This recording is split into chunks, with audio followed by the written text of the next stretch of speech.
Olá, gente bonita. Sejam bem-vindos a mais um podcast Elas Perguntam. O episódio de hoje é de número 59. Muito obrigada pela sua audiência, muito obrigada por vocês estarem nos seguindo. Eu, Cleide Vilela, estou aqui hoje com Andressa Anes, Maiara Mendonça, e nós estamos trazendo aqui nessa mesa uma alagoana de 29 anos, casada, mãe do Emanuel e do Vicente, influenciadora digital. Ela é a Ilane Alves. Seja bem-vinda. Obrigada. É um prazer. Combinamos. Ilane, fala um pouquinho dessa alagoana, do que ela está vivendo, dos seus sonhos. Fala um pouquinho para a gente. Então, gente, primeiramente, boa tarde. É um prazer enorme estar participando do meu primeiro podcast. Olha! Vou falar igual meu meme. Era o meu sonho! Então, quem é a Ilane? Ilane, como a Cleide já falou, né? 29 anos, alagoana, casada, cristã, casada com Carlos Michael. Amor, tá me assistindo? Te amo. E hoje, ser influenciadora digital é algo que eu sei que Deus já tinha no meu caminho, porque me comunicar sempre foi algo muito fácil. Não posso ser a melhor na oratória, o português mais elaborado, porém eu tenho essa facilidade, eu não tenho vergonha. Por mais que algumas situações me deixem com medo, Sim. Mas o medo parece que é o trampolim. Mesmo assim, eu vou lá ver, eu vou tocar para ver se realmente queima. Então, a comunicação e trabalhar com a internet, para mim, é isso, é um desafio. São novas oportunidades, são podcast, meu primeiro podcast, uma primeira entrevista, sempre tudo para mim é um desafio que eu quero viver. Então, essa é a Ilane. Ai, que bom, né? E que bom que você está se permitindo. Que bom também para a gente você estar aqui nessa mesa, porque hoje eu vejo assim a comunicação como acho que é uma das principais ferramentas que a gente tem hoje, né? É a comunicação. Muito bom. Ilane, assim, qual foi o momento em que você percebeu que você poderia viver, né, da comunicação? Foi na pandemia. Até então, eu sempre trabalhei no comércio, lá no Parque Mambucaba. E na pandemia, eu precisei ficar em casa. Aí foi um período no qual eu engravidei do meu terceiro filho, que eu tive 3 gestações, só que uma eu perdi. E quando eu engravidei do Vicente, que me vi em casa, eu falei, gente, não dá, eu não consigo ser só uma dona de casa, eu precisava ser algo a mais. E como é que eu ia fazer isso? Aí, muitos influenciadores cresceram na pandemia, e eu fui uma delas. Eu comecei a mostrar o meu dia a dia, e como eu sempre trabalhei com comércio, o meu público foi crescendo e eu abri uma página só de maquiagem, porque eu sou a Barbie Profissões, eu sou tudo. Eu sou maquiadora, eu faço penteado, tudo que dá para mim fazer, eu tô ali fazendo. Falei, gente, eu vou ensinar as mulheres a se maquiarem. Eu sei que por enquanto a gente não pode usar, mas eu tinha aquela fé que a vacina iria sair, que a gente ia voltar a conviver. Quando todo mundo voltar a sair nas ruas, todas vão saber se maquiar. Todos os dias eu lançava um episódio novo. E em um mês eu criei um perfil orgânico de 1.000 seguidores do nosso bairro. Aí eu falei, cara, vai dar certo. Aí todo mundo, por que acontece? O Perequê é um bairro muito pequeno. Então todo mundo. Um pequeno, entre aspas, uma pequena né? cidade. Uma pequena cidade, né? 50.000 habitantes não é pequena. Sim, é bastante gente. Só que como todas nós crescemos juntas, fizemos o ensino médio juntos, então eu tinha uma amiga que fez biomedicina. Ilane, quando eu abrir minha clínica de estética, você vai divulgar a minha clínica de estética. Quando eu abrir a minha loja, você vai divulgar. E foi assim, todas nós crescemos juntas. Ah, sou confeiteira, vou te enviar um bolo, você divulga? E isso foi no boca a boca e todo mundo gostou, porque era de verdade. Porque eu sempre tive comigo que se não fosse de acordo com aquilo que eu acredito, se não tivesse a ver comigo, eu não divulgo. Ah, não, mas eu vou te pagar X. Não tem a ver comigo? Não dá. Então foi isso Não que conecta. não conecta. Se não conectar comigo com o meu público, não entra no meu perfil. Então foi assim que surgiu, foi na pandemia. Ilane, o quanto é bom quando você fala aí que várias amigas que estavam com você, foi uma ajudando a outra, Isso. né? Então, ninguém competiu com ninguém. O seu sucesso pode ser o sucesso de quem está do seu lado. As pessoas, às vezes, não entendem isso, né? Elas acham que tudo é uma competição. Não é. Quando um cresce, você abre portas para que outras pessoas também possam crescer. Exatamente. E eu tenho muito isso. Eu até falo com todas as minhas amigas que eu sou uma mulher zero neurose. Quando eu vejo uma mulher bonita, igual aqui, gente, olha que mesa maravilhosa. Só mulheres lindas, cada uma com a sua beleza singular, única. Sim, E eu sou sim. assim, nossa amiga, você tá linda hoje, você tá maravilhosa. Eu também gosto disso. Eu sou assim, entendeu? Então, tipo, foi uma ajudando a outra. Amiga, você vai conseguir, você vai concluir a faculdade. Ai, Lani, mas se eu não tiver dinheiro para te pagar, não se preocupa. Um dia você vai estar lá na Globo, você vai lembrar da influenciadora lá do Perequê e a gente tá tudo certo. Então, é assim que a gente funciona. Lani, a gente está te conhecendo um pouquinho mais. E a gente sabe que o nosso passado, ele influencia muito quem a gente é hoje. E que aprendizado que você traz do seu passado? Então, do meu passado, outras pessoas, se vivessem o que eu vivi, poderia dizer que seria gatilho, então a desculpa de não crescer. No meu caso, já foi o contrário. Como foi falado, né? Sou alagoana, vim da periferia de Maceió. Minha mãe engravidou de mim aos 16 anos, meu pai 19. Então, eu tinha tudo para não dar certo. Porém, quando Deus traz alguém ao mundo, ninguém é sem propósito. Todo mundo tem um propósito nessa terra.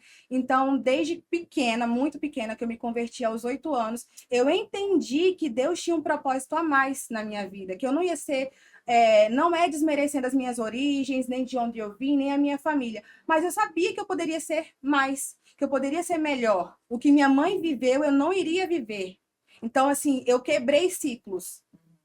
Minha mãe não estudou, minha mãe fez até a 4ª série. Eu vou ter um ensino superior. Porque minha mãe. Não, comigo vai ser diferente. Então, tudo que eu vivi foi um trampolim para eu poder chegar aonde eu acho que é prosperidade, que é ter paz, uma família, um lar, ter Cristo no meu lar, porque até os meus 8 anos. Na minha família não existia isso, meu pai não era cristão, minha mãe também não, era desviada. Tudo que eu via de negativo, eu falava, na minha vida será o contrário, vai ser diferente. E assim, é muito bom você estar falando sobre isso, porque muitas das coisas que a gente vive hoje, as pessoas que estão em casa, que vivem repetindo histórias, que olham para sua família e falam, nossa, a história está se repetindo, né? Uhum. São heranças, são padrões herdados, são padrões transgeracionais que você vem carregando. Então, quando chega uma hora que você fala assim, opa, eu não quero viver isso. Você está começando a descobrir a sua real identidade aí. E quando você fala, né, poxa, eu tinha tudo para dar errado, mas o escolhido ele não tem escolha. Quando Deus coloca a mão, acabou. Acaba ali essa história de dor, né, essa história de escassez. Você decidiu não viver isso. Então, isso é muito importante. Para quem está em casa, mesmo que a história da sua avó, da sua mãe, a sua história tenha sido uma história triste, há sim possibilidade de você ressignificar isso, de você reescrevê-la. Né? Bom, você comentou que, falando sobre a questão da família, você comentou que nos bastidores que a sua mãe é uma pessoa que tem assim, uma importância muito grande na sua vida. O que você carrega desse aprendizado com a sua mãe? A minha mãe, olha, só de falar o nome dela já fica emocionada. Ai, pode ficar emocionado. Então, minha mãe, eu acho que ela é. Eu não falo que é âncora, porque âncora puxa para baixo. A minha mãe é meu porto seguro, Sua porque raiz. minha raiz, sabe? Porque ver uma menina tão jovem, aos 16 anos, e contra todos, que ninguém queria, né? 16 anos, todo mundo imaginava outro futuro para ela. Ela falou: não, eu quero essa criança, eu vou lutar contra tudo e todos, e ela vai viver, ela vai sobreviver. Então, eu vim de um parto normal, que não foi normal. Eu nasci com algumas anormalidades, que na vida adulta eu consegui contornar isso. Só que em todas as fases ela esteve presente. Minha mãe, mesmo sem ter tanta escolaridade, tanta instrução, ela sempre fez de tudo para que eu conseguisse, para que eu fizesse do jeito dela, por ela não ter sido criada com tanto amor, mas ela me deu o amor do jeito dela e ela me ensinou. Muito engraçado, porque ela era desviada, mas não tinha um dia que ela não me falasse sobre Jesus. Eu tenho louvores que ela cantava para mim no ventre, que se eu ouvir hoje, tipo, da década de 90, eu sei a letra inteira, mas era porque minha mãe cantava quando eu estava na barriga. Quando eu casei aos 17, aos 18 eu descobri que tudo aquilo que eu nasci prejudicou na minha fase adulta. Para resumir o testemunho, que é muito grande, a dona do Hospital Samaritano de Recife virou para mim e falou assim: você não foi feita para gerar. Seu corpo, nada é propício para você gerar um feto. E me deu todo o meu diagnóstico. Olha, se você gerar, vai ser assim, vai ser assado, você vai ter problemas na gestação. Vai para casa, você ainda é muito jovem. Quando você e seu esposo amadurecerem a ideia, eu te passo contatos de orfanatos seguros aqui de Recife. Eu peguei toda aquela papelada, andei o centro de Recife inteiro, cheguei em casa, coloquei na cama e falei, Senhor, a medicina falou que não. Mas se um dia o Senhor quiser, eu terei o meu Emanuel. 2 meses após essa oração, que eu não fiquei repetindo aquela oração, sabe? Ai, Senhor, me dá, me dá. Falei, o Senhor sabe de tudo. Minha mãe orou 45 dias e estava eu gestando o Emanuel, um bebê perfeito. E todas as fases está lá a irmã Ellen orando por mim. Acontece uma coisa ou outra, ela vai no grupo de oração dela. Gente, olha, a Elaine vai participar de um podcast. Hoje mesmo, a gente tirando o carro da garagem e ela com a mão erguida assim. Eu falo que ela é Moisés. Moisés fica com a mão erguida enquanto eu vou lá só abaixo quando eu voltar. Então, minha mãe representa isso para mim, Sim. sabe? De eu falar, mãe, me ajuda aí, mãe, não tô conseguindo no meu casamento, no convívio com as crianças. Então, minha mãe é tudo. A sua E intercessora. minha intercessora. Vocês estão ouvindo o que ela acabou de falar, que ela recebeu um diagnóstico de que ela não poderia. Ela recebeu, não. Ela Não, sim. é. Aham. Sim. Ela ouviu um diagnóstico de que ela não seria capaz de ser mãe. Mas diagnóstico não é sentença, não é destino. Quem decide é Deus, tá? Então, se você está recebendo aí em casa, está ouvindo, o meu diagnóstico não é seu. Te deram. Seu vai ser o que Deus decidir para você. Não é isso? Isso. Amém. E assim, como é olhar para sua própria família hoje? Casada, mãe de 2 filhos, sabendo de onde você veio e tudo que você precisou superar. É ver as promessas de Deus sendo cumpridas na minha vida, porque desde o início eu sempre costumo dizer que por mais que eu seja muito agitada, já perceberam, né, que Não, meu pé que fica isso? balançando aqui, o olho tremendo, Não? mas eu tento sempre ter uma sensibilidade espiritual de parar, perguntar, Senhor, é isso que o Senhor quer? Então, desde o meu namoro, o Senhor falou que iria preparar, que iria trazer de longe. No momento eu pensei que seria um missionário holandês, mas não foi. Foi um músico nordestino que veio para Angra dos Reis e me conquistou, mas tudo estava nos planos de Deus. Então, assim, olhar para minha família hoje é falar, nossa, Deus é bom o tempo todo, né? Ver o Manu, ver o Vicente saudável, ver o meu lar. Eu acho que não existe sinônimo de prosperidade maior do que eu chegar em casa e ver os 3 lá, bem felizes. Não existe. Que bom. Não existe. E são a família Cuscuz, né? E eu quero que você conte um pouquinho pra gente, né, como que nasceu, né, a família Cuscuz, né? E qual que é o segredo que conecta vocês com o público? Então, Família Cuscuz surgiu também na pandemia. A família do meu esposo tem um público muito grande no Nordeste, na Bahia, Paulo Afonso, no qual todos da família vivem somente da internet, de todas as redes sociais, YouTube, TikTok, Facebook, Instagram. E eles mostraram pra gente que existia uma forma de ganhar dinheiro com a internet. E como eu já estava iniciando com o meu perfil pessoal, eles falaram assim, vamos fazer o seguinte, vamos te ajudar dando um pontapé. Nos deram uma página com 1.000 seguidores no Facebook, hoje a gente está com 33 mil, e a gente começou a trabalhar, criar conteúdo, e o que faz conectar o nosso público com o nosso conteúdo é porque realmente quem nos conhece sabe que Família Cuscuz é a forma mais verdadeira de descrever Mais a minha original. família. É, mais original, porque é o nosso cotidiano de forma cômica. Então, assim, é realmente como eu trato as crianças, realmente como é o nosso relacionamento, só que a gente joga aquela pitadinha do humor para engajar, porque a gente sabe que o humor é o que mais cresce página. Então, é isso que conecta. É a verdade. Quem vê a gente, ontem mesmo, fomos fazer compras no mercado, o pessoal passa assim, fala, nossa, aquele vídeo lá, eu olho para você, dá vontade de rir, eu fico, gente, eu sou dentista. Porque você já olha pra mim assim, tá bom, já aceitei. E é tão bom fazer o outro sorrir, né? Eu amo. Pra mim é cumprir o propósito. Quando alguém fala assim, ó, gente, já aconteceu várias vezes. Na pandemia, a gente lançava um vídeo de humor, abria uma live, meu esposo pegava o teclado, eu fazia a segunda voz, a gente louvava, lia uma passagem da Bíblia, porque realmente essa é a nossa vida. Porque às vezes as pessoas acham que ser cristão é ser careta. E Sim. não é. Sim. Eu tenho alegria de ter Jesus na minha vida, então eu quero transmitir isso. Lógico que a gente teve que se moldar muito, né? Que no começo, o humor de família, principalmente para você que é cristão, você tem que se moldar para você não banalizar a família. Então a gente se policia muito sobre isso, de não deixar o Michael ser o esposo banana e eu ser a esposa durona. Então a gente está sempre se policiando sobre isso. E já teve relatos de seguidores nossos de fora do país de falar assim, olha, hoje eu amanheci muito triste, eu estava pensando em dar um basta, e eu assisti um vídeo de vocês, assisti uma live, e Deus tirou isso do meu coração. Então, assim, eu cumpri o propósito que deu. Porque tudo tem um propósito, né? Mesmo que seja engraçado, mas se você for olhar quem é, viu o vídeo engraçado? Se você for clicar no perfil, quem é a Ilane, quem é o Michael, quem é o Emanuel e a Ilane. Então, a gente evangeliza até de formas nas entrelinhas. E falando sobre essa sua fé, né?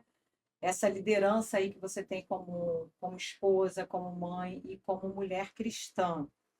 Eu queria que você falasse agora, além de ser uma cristã, líder de mulheres, você também faz parte da liderança do PL. Isso.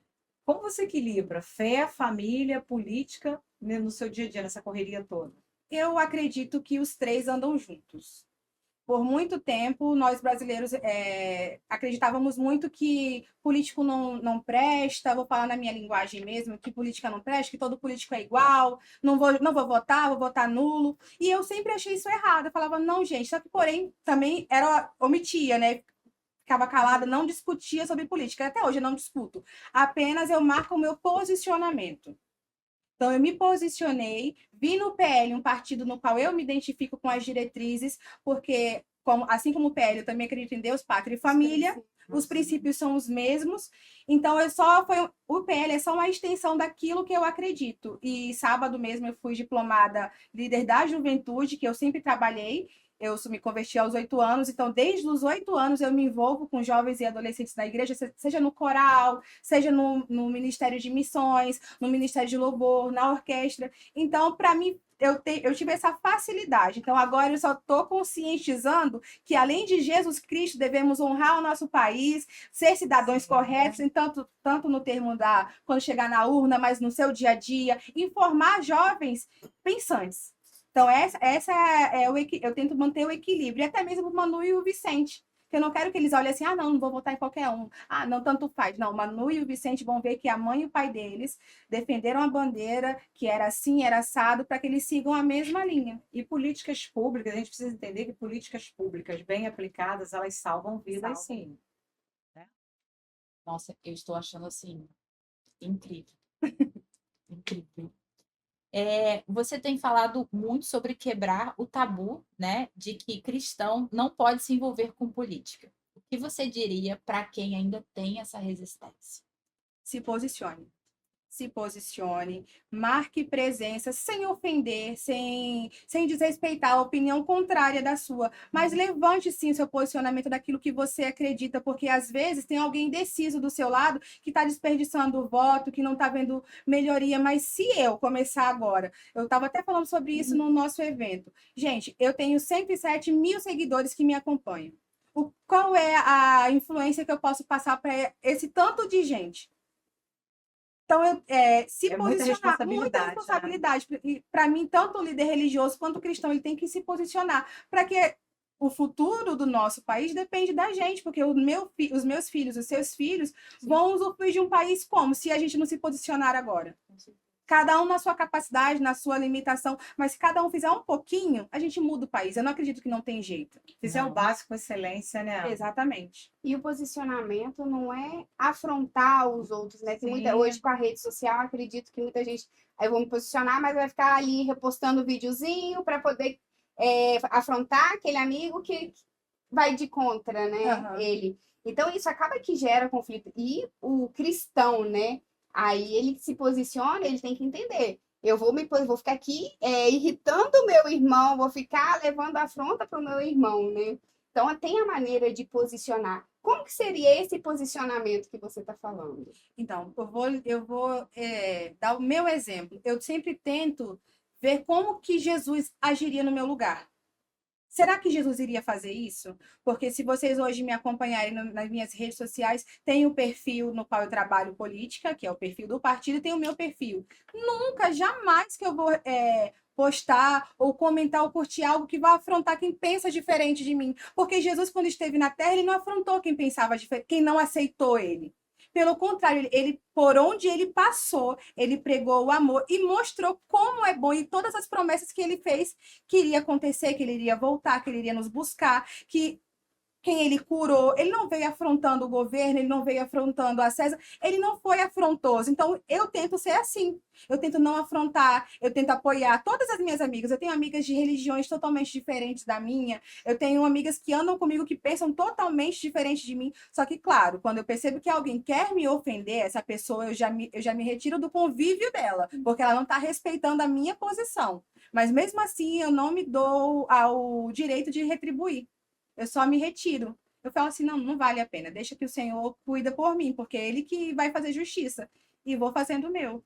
Eu li uma frase, eu não estou lembrando aqui quem escreveu essa frase, mas ela diz assim: na essência, nós somos todos iguais. E nas diferenças? Nos respeitamos. Gente, é tão simples. Então, Aí você vê amizades se rompendo, amizades de anos se rompendo, famílias brigando por conta da política. Isso já é um interesse já do sistema de dividir o povo brasileiro. Nós somos únicos. E a gente tem que querer que o país melhore todo mundo junto fazendo o que precisa ser feito. Não é se dividindo nem brigando, né? Isso não vai levar a nada. E chegou agora o momento chato da gente falar que está chegando. Gente, mas já? Passou rápido. nossa, foi tão rápido. Foi. Mas já? Aqui é sempre assim. E, Ilane, a sua história é muito bacana. Você veio do Nordeste. Você me contou que você veio de uma periferia, né? E com condições muito difíceis, uma talvez improvável, mas você venceu. Eu quero que você deixe uma mensagem final para quem está em casa, quem está achando que a vida é muito difícil, que é uma pessoa improvável, que não vai dar certo. O que você pode dizer para essa pessoa? O que eu posso deixar aqui de recado para essa pessoa que está achando que não vai conseguir é lembrar de todas as passagens bíblicas dos improváveis. Davi não estava dentro da casa, Davi estava lá no campo. Quanto tantos outros, Ana não podia gerar e gerou Samuel. E assim vai, né, adiante. Eu também, quem diria que aquela menininha, eu até fico brincando, se eu pudesse voltar no passado e encontrar a Ilane, que lá no Nordeste chama-se grota, eu ia descer aquela grota, descer aquela ladeira e ia falar, amiga, a gente conseguiu. Nós conseguimos, nós temos uma família. A medicina falou que não, mas você gerou 2 vezes. Seu marido é uma bênção e iremos avançar cada vez mais. Então, para você também tem jeito, a solução. Apenas como a última participante que esteve aqui no podcast falou, tenha força de vontade e fé que Deus ele vai te honrar. Seja forte e corajosa. Exatamente. Né? Chegamos ao final, quero agradecer vocês que ficaram com a gente até agora. Aperta o sininho aí do YouTube, ajuda a gente aí a crescer. Vem estar aqui na mesa conosco. Se você tem uma história interessante, se tem uma história, uma jornada de fé, uma jornada desafiadora, se você também desafiou a lógica, vem para a mesa do Elas Perguntam, vem compartilhar essa história com a gente, venha compartilhar com pessoas que precisam ouvir e se inspirarem também, despertar, né, os seus gigantes através dessas histórias, tá bom? Muito obrigada por estar aqui. Obrigada, Ilane, pela tua Muito presença. obrigada. Foi Ilane, deixa seu Instagram, fala como é que as pessoas podem chegar até você. Gente, é muito simples. É Ilane Alves Oficial. Ilane com 2 L's. É porque o nordestino tem que incrementar o nome. Muito bom. Ó, beijo, até o próximo episódio. A gente conta com você que está em casa. Tchau, gente.